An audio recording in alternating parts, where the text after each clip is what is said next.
جو ان الیکشنز کے بارے میں جو ٹون سیٹ ہو گئی ہے مسلم لیگ نون کے حوالے سے، وہ یہی ہے کہ یہ ایک ڈیل کے تحت میاں صاحب واپس آئے ہیں اور ایک ڈیل کے تحت ان کو حکومت آنے والے الیکشنز کے بعد تھمائی جائے گی.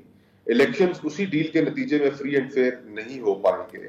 تو یہ جو ارتقاء کے عمل جس سے پھر وہ گزرے، وہ سارا پھر غلط ثابت ہوا، وہ پیچھے چلا گیا اور واپس وہی ہمارے سامنے میاں صاحب ابھر کے آئے کہ جو 80 کی دہائی میں سیاست کر رہے تھے اور جو 90 کی دہائی میں سیاست وہ کرتے رہے. تو یہ ہماری سیاست کے لیے ایک المیہ ہے، ہماری سیاست کا بھی ایک طرح سے دیوالیہ پن ہے اور عوام بھی حیران و پریشان ہے کہ یہ سیاسی لیڈران ہمیں سمجھتے کیا ہے.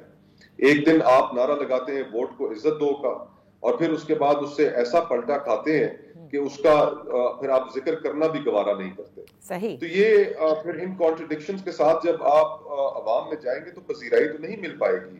عوام تو اس کو اپنی انسلٹ سمجھیں گے. میں یہ سمجھتا ہوں کہ جو ایلیفنٹ ان دا روم ہے اس کے اوپر گفتگو لوگ سننا چاہتے ہیں. سیاسی لیڈران وہ گفتگو کرنے سے مصلحت کے تحت بھی اور ان کے جو سکیلیٹنز ہیں کلوزٹ میں ان کی وجہ سے یہ گفتگو کرنے سے گھبراتے بھی ہیں.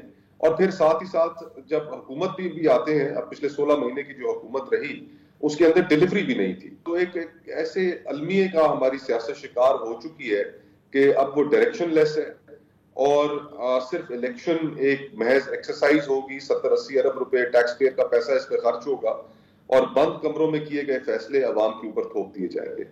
تو آپ یہ کہہ رہے کہ بند کمروں میں فیصلے ہو چکے ہیں، اس کا مطلب کوکر صاحب؟ جی ہاں بالکل. اگر ہم ان کو نہ دیکھنا چاہیں، نظر چرانا چاہیں تو وہ ایک الگ بات ہے، لیکن جو ماحول کریٹ کر دیا گیا ہے، جس طرح 2018 میں جو ماحول عمران خان صاحب کے لیے کریٹ کر دیا گیا تھا، آج اسی طرح ماحول میاں صاحب کے لیے کریٹ کیا جا رہا ہے.